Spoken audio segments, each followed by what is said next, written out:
You're listening to the Fitzy and Whipper podcast. 10 past 6, Australia have scored at the World Cup against France. Woo! Craig Goodwin has scored for Australia. He's the man from Adelaide United. Look at Arnie, the coach. Oh, my God. This is unbelievable. We were not expected to score in this game. Oh, my God. This is crazy. So I didn't think there was any chance, and it looked like the goalie wasn't even trying to block it. Can we get ex-Australian captain on the line now, Robbie Slater? Robbie, you there, buddy? Well, I think I'm here. Wow. Oh, my God, Robbie, what are we seeing here?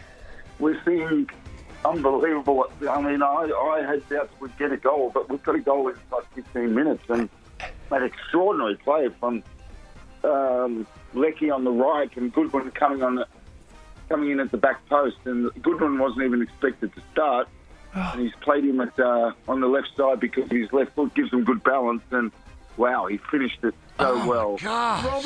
Robbie, this is a huge start because we weren't expected to score in this game. We just wanted to keep. Wow. Mate, Fitzy, I thought you were very positive on the back page. I could see in your eyes you had a bit of a twinkle and that you thought that this was... You actually said in the green room that this was going to happen. Wow. And I know you don't want to tell your listeners that you said that. He called it early. Oh, Robbie. So, Robbie, what do we do now? Do we just try and lock it down? Mate, we're the Titanic now, mate. We sit deep and we just hold on. Look... After a frenetic start where France just came at us in the first couple of minutes, we actually, and I know it's very early in the game, but we settled quite well, had a bit of possession. France has got their problems with Hernandez, the left back, coming off the field. He doesn't look like he's going to play any more part, but we actually look quite good. Look, a long way to go. Yeah. Wow. Well, can we keep in contact with you? Yeah. We've already had one boil over with Saudi Arabia. Yes. And we were talking about the Asian teams on the show last night. Iran had been smashed. The host nation, Qatar, got well beaten by Ecuador. Yeah. Saudi Arabia deserved to beat Argentina last night. We've got the Socceroos up against the world champions 1-0 ahead. Wow. And is it true that you sold your Diego Maradona jersey and you put all your money on Australia to win this match? Is that true, Robbie? Yes, it is very true, and I got a tidy sum, and I got 950 to 1. Wow. Hey, it was a good bet. Well, can you just tell the others as well, what was the footy team that you bought, Robbie, back in the day? Oh, yeah, that was a really wise decision. Yeah, I'll give you a tip. If I ever give you a tip to buy shares or any kind of tip in investment, just do the opposite. Right. Northern Spirit in the old NSL in 1998. Northern Spirit soccer team didn't go down well. How were they, mate? It didn't go well. I could do after 2 divorces, mate. I could do with that money now. Jeez. Well, this time yesterday, if you want to talk numbers, Australia was paying $16. Wow. Now they're at $4.20. Oh. Robbie, hey, can we keep chatting to you throughout the morning, big fella? Yeah, mate, just so you call me as soon as we score our next goal. Oh, you're a legend. Just be wary that after I'm doing some Sky News with the other Stefanovic, Pete Stefanovic at 10 past 8. Yeah, so, beautiful. But any other time, mate, you can call me and I'll put on Indigo and Matthew if you want. Oh, beautiful. Thank you, mate. Love you, Robbie. Speak to you soon, brother. Thanks, troops. See you, buddy. Bye. How good is that? Oh, we my have God. scored Australia 1-0 up against France. We're only 13 minutes into the game. Got to make you nervous now, doesn't it? Oh, Rory from Wentworth Falls. What did you want to chat about, Rory? I can't believe I'm here. I'm sneakily watching the game at work. I can't believe we're not even 13 minutes into the game and we've already got points on the board. Unbelievable, Rory. Yeah, it's absolutely insane. Where are you at work, mate? I mean, are you hiding away somewhere watching on your phone? Have you got anyone else there with you? By myself, luckily. I'm at Bullabara, working in Bullabara. At the train station there. Good on you, mate. Beautiful, Good mate. on you for tuning Do you in. know what? You know what? For ringing us and giving us a call and getting excited about the Socceroos, I'm going to give you a little staycation. How's that, Rory? Sounds good. That's it, mate. You're going to go. You're going to Ravisi's in Bondi Beach, thanks to What If. How good is a quick little beach escape? Jump on the What If app and book a cheeky beach getaway today. What if it's Aussie for travel?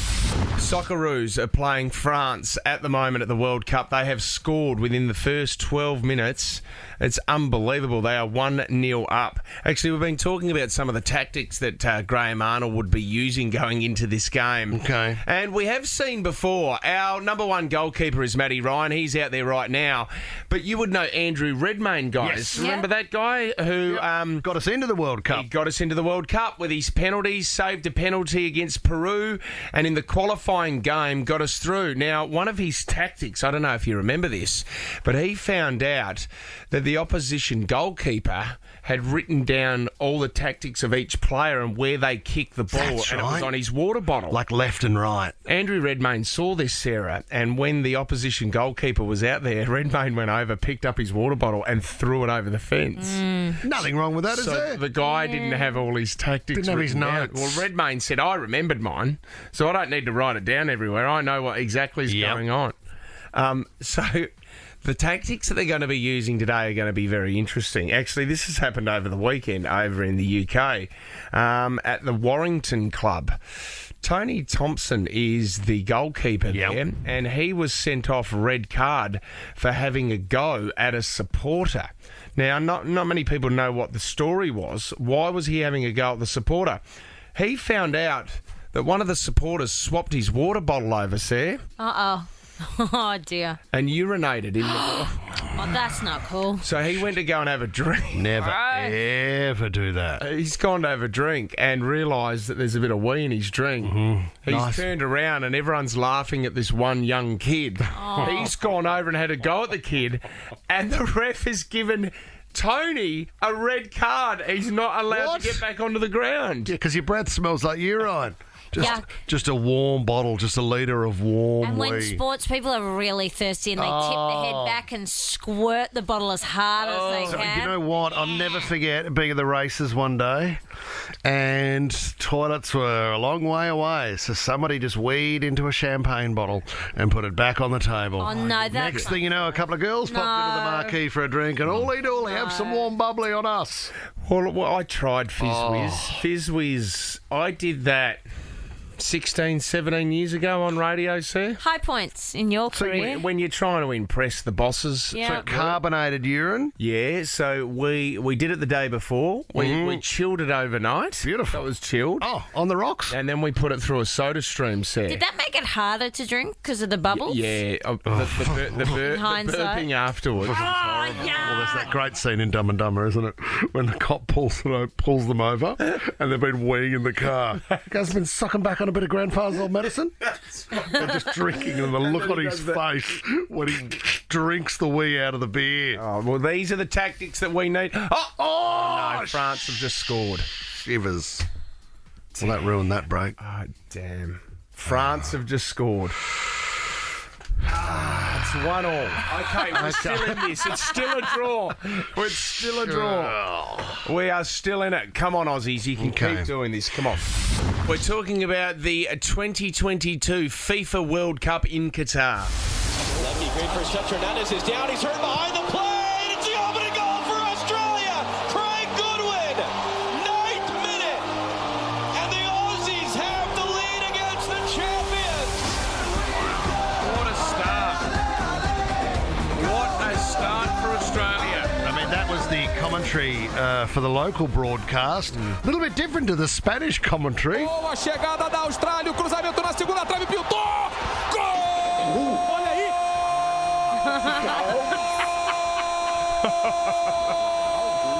That's not on loop. He's still yelling. That's what Simon Hill needs to do, our number one commentator, without a doubt. That'll be his ringtone from now on. This is the thing, though. We did score at the 13-minute mark. We were 1-0 up, and now France have got 2 easy goals. We're into the second half right now. But we want to know what the atmosphere is like over in Qatar. Daniel is over at the stadium right now. Daniel, are you there, buddy? Yep, yeah, I am. Oh, and where are you in regards to on the pitch, mate? Are you down near the front, or where are you in the stadium?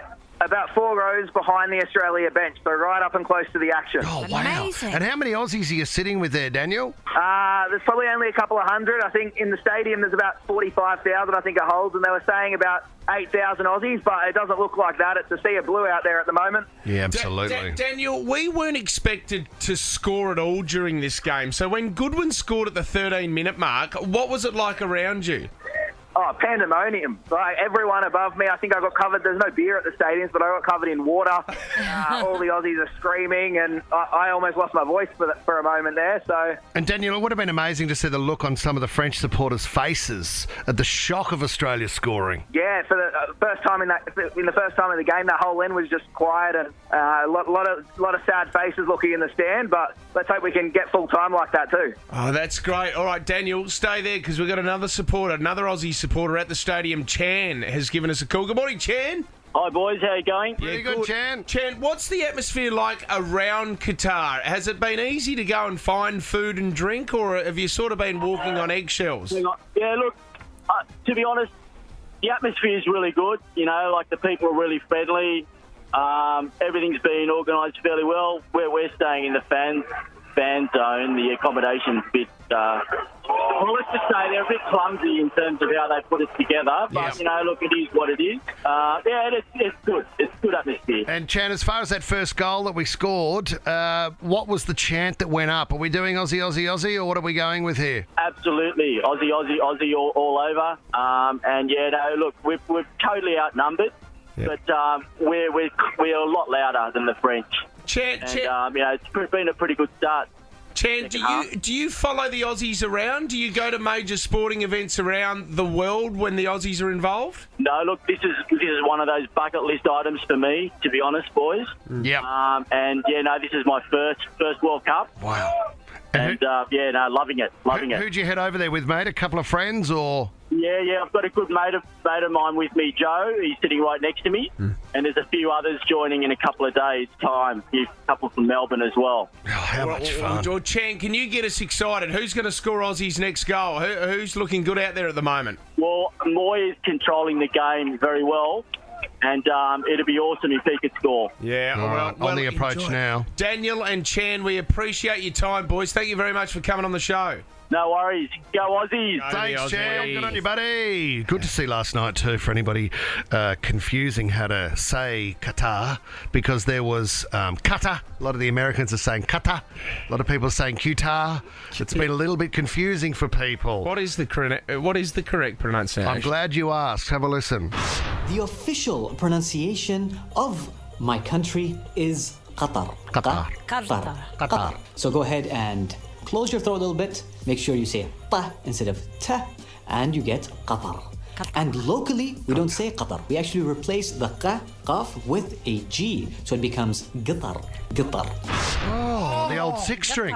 Qatar. Wow. So it's Qatar for everybody else, but Qatar if you are from a local. Keith Urban's great on the guitar. Qatar. What about, can we just cross to, I love this, the celebration as we hang on to that first goal that we scored. Fed Square in Melbourne. Loose, mate. Man. They are going through the roof. Have a listen to this easy chat. We're feeling good. We're buzzing. Do you think that we can beat the defending champions?